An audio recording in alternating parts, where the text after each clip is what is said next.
Tadi waktu saya masuk ya oleh Kiai Haji Kafabih Makrus dari Pondok Pesantren Lirboyo Kediri, saya disapa karena saya pernah mondok di Lirboyo.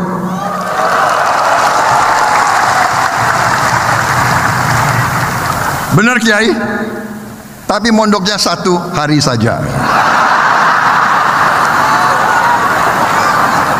Tapi kan benar mondok, walaupun 1 hari saya mondok.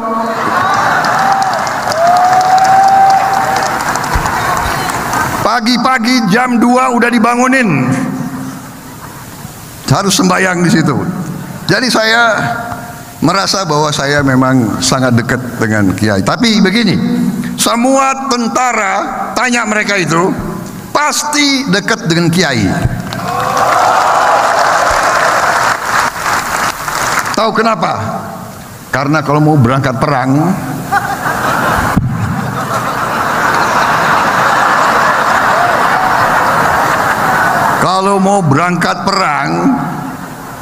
pasti yang dicari Kiai. Kenapa? Kalau kita berangkat perang belum tentu kembali.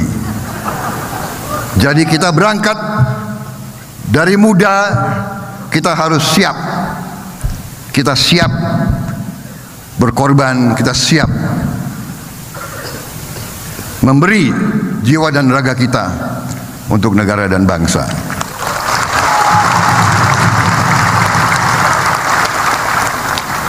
Saya ini selalu grogi kalau di depan kiai atau santri, karena saya juga mengaku bahwa mungkin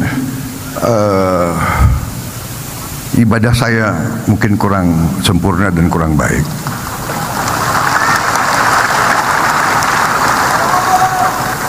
Tapi beberapa hal yang saya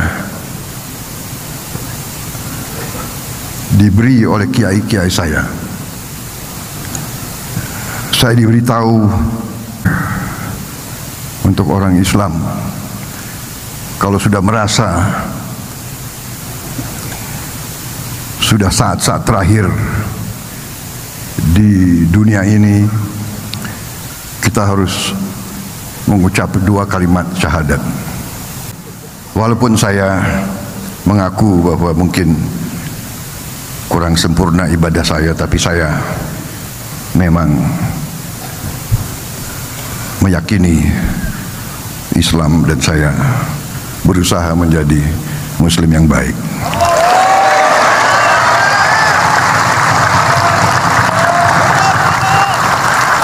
Assalamualaikum warahmatullahi wabarakatuh. Salam sejahtera, salam rahayu untuk panjenengan semua. Sedulur, Raden Ngabei Ronggowarsito adalah seorang pujangga besar Jawa yang sangat tersohor dengan karya-karya dan ramalannya tentang Nusantara. Dalam sebuah ramalannya, Nusantara itu diramalkan akan dipimpin oleh 7 karakter satrio, atau seorang satria yang terpilih secara gilir gumanti atau secara bergantian sesuai siklus perputaran roda zaman atau roda sejarah kehidupan yang berputar atau sesuai cokro manggilingan. Yang pertama yaitu karakter satrio Kinunjoro Murwo Kuncoro. Kedua, satrio Muktiwibowo Kesandung Kesampar. Ketiga, satrio Jinumput Sumelo Atur. Yang keempat, satrio Lelono Tanpa Ngrame. Yang kelima, satrio Hamung Tuwuh. Yang keenam, satrio Boyong Pambukaning Gapura. Dan yang ketujuh yaitu satrio Pinandito Sinisihan Wahyu.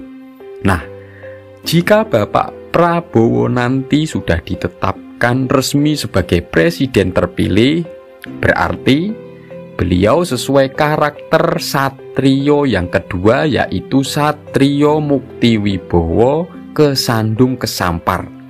yang menggambarkan pemimpin yang berharta, yaitu mukti, dan disegani atau berwibawa, itu adalah Wibowo. Tetapi sosok tersebut kesandung kesampar, yaitu mengalami keadaan yang membuat dirinya tampak salah dan buruk. Tetapi kesalahannya atau keburukan karmanya itu sudah ditebus dengan mengalami jatuh bangun dan penderitaan hidup. Dan jika Bapak Prabowo dan Gibran nanti resmi menjadi dilantik sebagai presiden dan wakil presiden, juga ada 8 gambaran peristiwa setelahnya yang akan terjadi. Yang pertama, pralambang Panyawiji, yaitu adanya simbol pemersatu. Bisa diartikan Pak Prabowo adalah sosok yang akan memimpin 2 kekuatan besar yang dipersatukan, yaitu kekuatan Orde Lama dan kekuatan besar Orde Baru, yang sekian lama itu saling berseteru. Dan 2 kekuatan besar tersebut secara organisasi itu diwakili adanya 2 partai besar. Tetapi sosok yang mewakili, yang menjadi simbolnya tidak lain adalah sosok Pak Jokowi dan Pak Prabowo itu sendiri, yang sudah saling mendukung setelah mereka 2 kali saling bertarung dalam merebutkan kekuasaan sebagai pemimpin. Dan setelah nanti bersatu, maka bisa terjadi yang kedua, yaitu Soyo Rukun lan Sentoso. Akan semakin terwujud adanya kerukunan, sehingga di Nusantara ini akan semakin kuat. Jadi Satrio Mukti Wibowo itu menggambarkan sosok yang bisa merukunkan dengan kewibawaannya, bisa merangkul semua agar hidup rukun, sehingga bisa mewujudkan adanya bangsa yang kuat dan tidak lagi menjadi bangsa yang mudah diadu domba oleh kepentingan bangsa lain yang ingin selalu menjajah dan melemahkan. Adanya usaha bangsa lain yang selalu ingin merebut kejayaan Nusantara.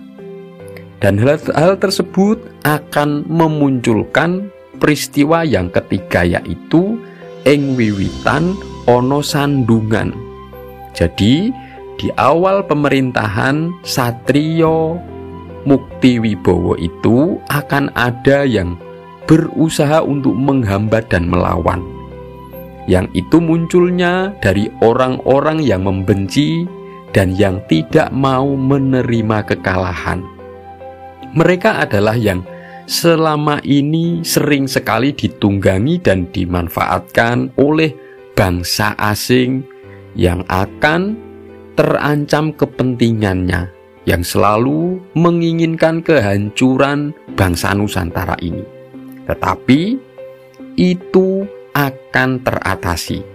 Lalu yang keempat, mungsuh podo kelimpungan, yang menjadi musuh negara akan kalang kabut, yang selama ini menjadi alat kepentingannya bangsa asing yang selalu menjadi penghambat kerukunan dan kekuatan juga kemakmuran bangsa ini. Mereka akan ditaklukkan karena pemimpin yang mewakili sosok Satrio Mukti Wibowo itu mempunyai prinsip hanyakan musuh atau akan selalu berusaha untuk melenyapkan musuh-musuh negara yang selalu berusaha mengancam keutuhan dan kemakmuran bangsa ini. Yang kelima, bibit kawit maujudi kemakmuran. Akan terjadi awal terwujudnya kemakmuran karena sosok pemimpin yang menyandang sifat dari Satrio Mukti Wibowo itu adalah bisa menjaga kewibawaan negaranya dan kemakmuran rakyatnya, seperti ingin membangkitkan ketahanan pangan bagi negaranya, memperhatikan kemakmuran para petani juga memperhatikan pangan untuk kebutuhan hidup para abdi negara. Lalu yang keenam, akeh sudra munggah derajat. Akan terjadi banyak rakyat jelata yang naik kehormatannya, yang sebelumnya mereka sulit sekali mendapatkan hak pendidikan yang lebih tinggi dan kesehatan yang layak, juga kebutuhan hidup seperti makanan dan tempat tinggal. Mereka akan mendapat kemudahan dikarenakan sosok Satrio Mukti Wibowo itu punya sifat dermawan terhadap rakyat jelata. Yang ketujuh, jejeke tatanan sumrambahe keadilan. Akan terjadi semakin ditegakkannya aturan hukum untuk mewujudkan pemerataan keadilan. Sosok Satrio Mukti Wibowo juga menjadi simbol tegaknya hukum untuk mewujudkan adanya pemerataan keadilan. Nanti akan ada tekanan dan pembenahan-pembenahan, perbaikan-perbaikan dalam sistem penegakan hukum negara. Lalu yang kedelapan, den ajeni bangsa asing.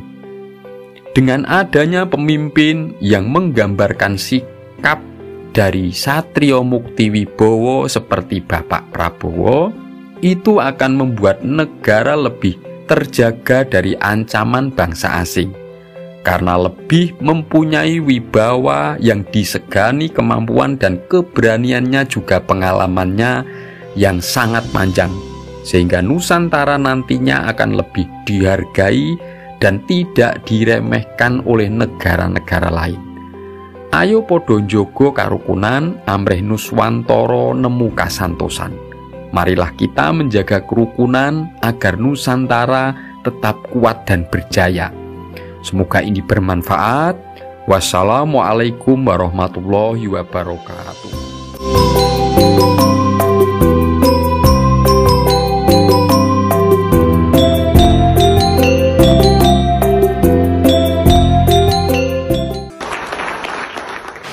Sesuatu yang tidak bisa saya lupakan adalah pesan kedua orang tua saya.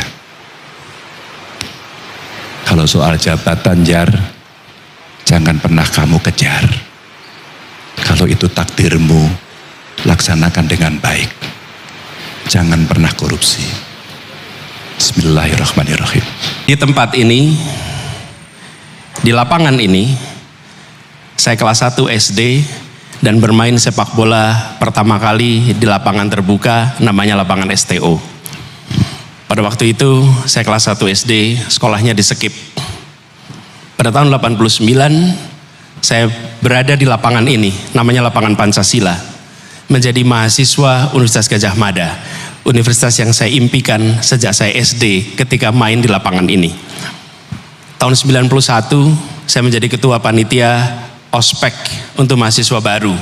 Saat itu saya tahun kedua dan saya menyambut adik-adik mahasiswa baru yang kuliah di sini. Di tahun 92 saya berbicara kepada adik-adik mahasiswa baru, menyampaikan kepada mereka bagaimana menjadi mahasiswa di Gadjah Mada. Saat itu saya ketua senat mahasiswa UGM. 2015-2016 saya kembali ke sini, bertemu dengan di tempat ini lagi. Di tempat ini lagi dengan mahasiswa baru menceritakan tentang bagaimana masa depan. Dan hari ini 19 September 2023, anak yang waktu itu umur 7 tahun main sepak bola di lapangan Pancasila sekarang berada di sini diminta menukar gagasan tentang Indonesia ke depan untuk 275 juta penduduk Indonesia. Anies, ingatlah apa yang dikatakan oleh ibumu ketika dia mengantarkanmu masuk sekolah SD umur 7 tahun. Pada saat itu dipesankan kerja keras, rajin, dan ketika masuk kuliah ibumu pesan, Anies, yang kita miliki cuma nama baik, jaga nama itu baik-baik. Dan hari ini sebelum saya berangkat ke Jogja, ibu saya mendoakan dan ibu saya kembali mengatakan, Anies berada di tempat ini semata-mata karena Anies menjaga nama baik. Jaga nama baik itu baik-baik. Bapak, saya ingin Anda berefleksi Pak Prabowo atas segala hal yang sudah Bapak lalui selama ini. Bapak jangan kemana-mana, Bapak refleksinya di depan kaca Pak. Udah cukup. Jadi maksudnya Bapak di sini sambil berkaca, berbicara pada diri sendiri, refleksi. Gue udah berkaca. Refleksi kan? Refleksi Bapak. Jadi begini ya, adik-adikku. Pak sambil lihat. Ya gini, saya mau cerita. Pak banyak yang minta berkaca iya, Pak. Saya mau cerita, saya sudah berkaca. Oke. Saya ingat, adik-adik, saya mau cerita ya.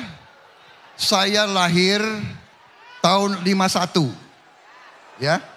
Kita baru 1 tahun merdeka. Ya.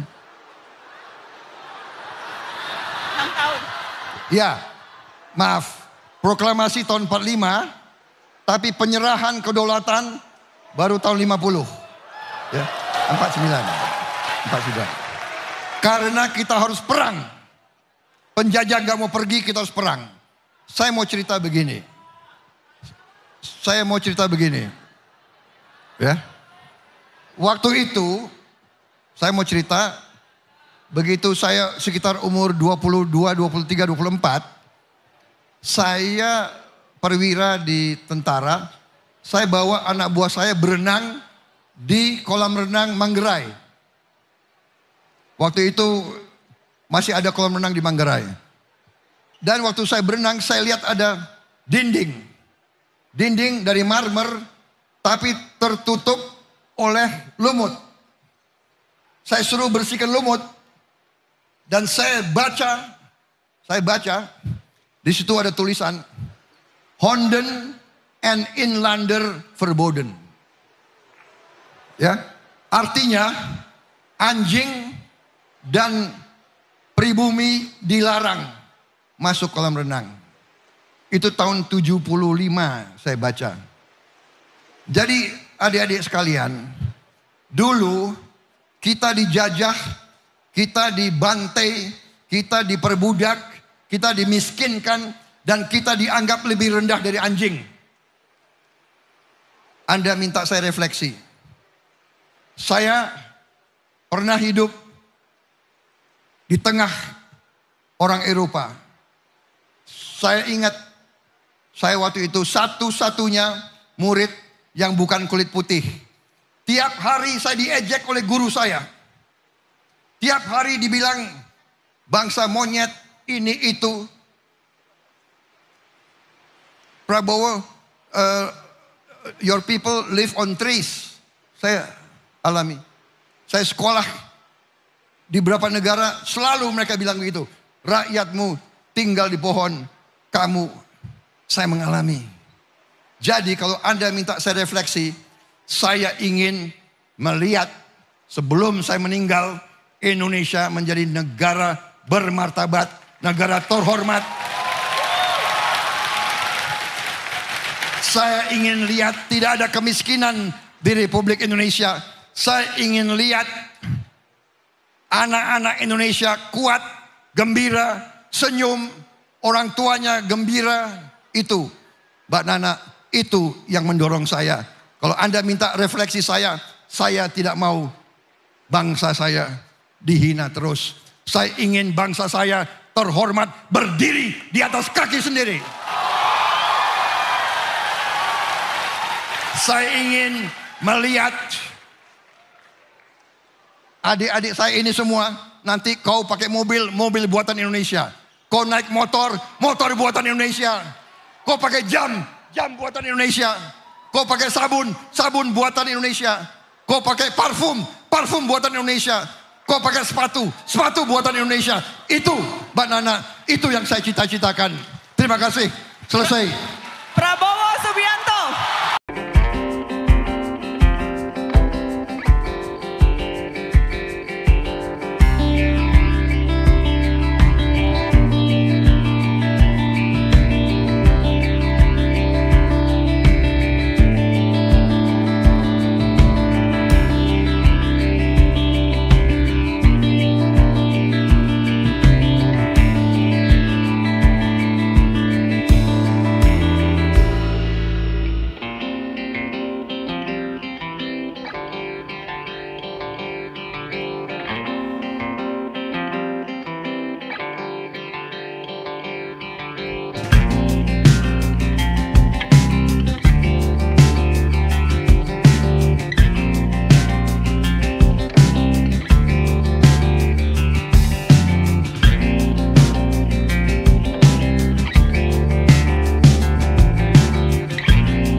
Perhara itu?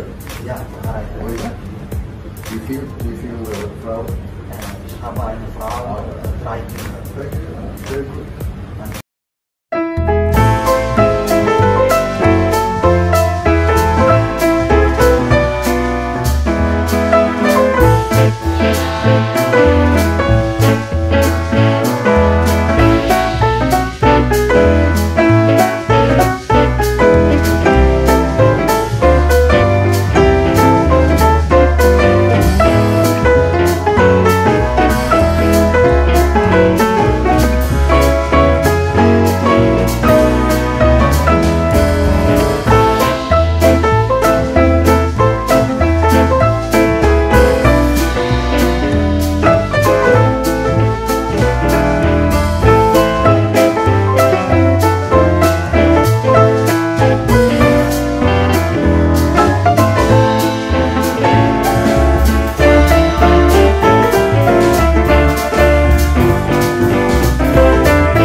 Para pelajar SMA di Jakarta saat ikut demo bersama mahasiswa ini mendapat perhatian publik. Jika para pelajar saat ini identik sering melakukan tawuran, kali ini sejumlah pelajar SMA di Jakarta ikut melakukan aksi demo. Bersama dengan ribuan mahasiswa, para pelajar di Jakarta ini melakukan aksi penolakan hak angket dan menolak pemakzulan Joko Widodo.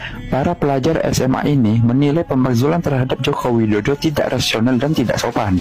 Meski beredar isu bahwa aksi dari kalangan pelajar ini ada yang mendanai, namun para pelajar yang ikut demo membantahnya dengan tegas. Salah satu pelajar yang ikut dalam aksi ini mengaku bahwa dirinya ikut atas kemauannya sendiri dan tidak ada bayaran. Aksi dari kalangan pelajar ini pun menuai banyak reaksi positif. Tak sedikit warganet yang mendukung apa yang dilakukan oleh para pelajar SMA ini.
Bismillahirrahmanirrahim. Assalamualaikum warahmatullahi wabarakatuh.